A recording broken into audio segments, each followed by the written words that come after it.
Hey guys, today I'll show you how you can set up your NetSuite account and configure the main settings you need to get started. So let's get started. Setting up your NetSuite account correctly is important because it helps ensure that your company data, users, permissions, and business processes are organized from the beginning. One of the first things to understand is the Account Setup Guide.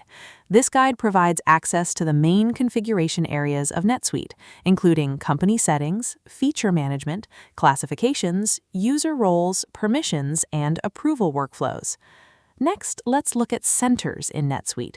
A center is the main workspace a user sees after logging in. The center displayed depends on the role assigned to that user.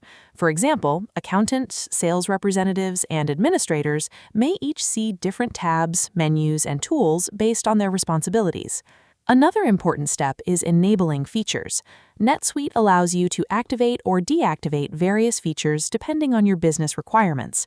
You can enable modules and tools that support accounting, inventory management, customer relationship management, reporting, and other business functions.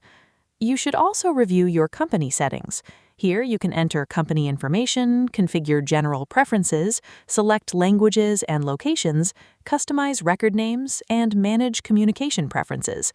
These settings help tailor NetSuite to match your organization's needs. NetSuite also includes AI-powered tools. You can configure features such as Text Enhance and Prompt Studio, as well as manage generative AI settings to improve productivity and assist with content generation and business processes. To keep your data organized, NetSuite uses classifications.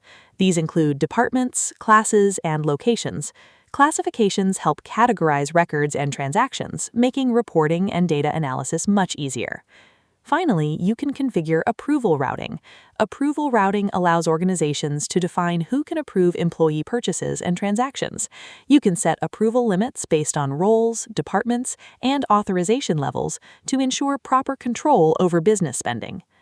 By configuring centers, enabling the right features, setting company preferences, managing classifications, and establishing approval workflows, you can create a well-structured NetSuite environment that supports your business operations efficiently. That's it. If you found this video helpful, consider giving it a like and subscribe.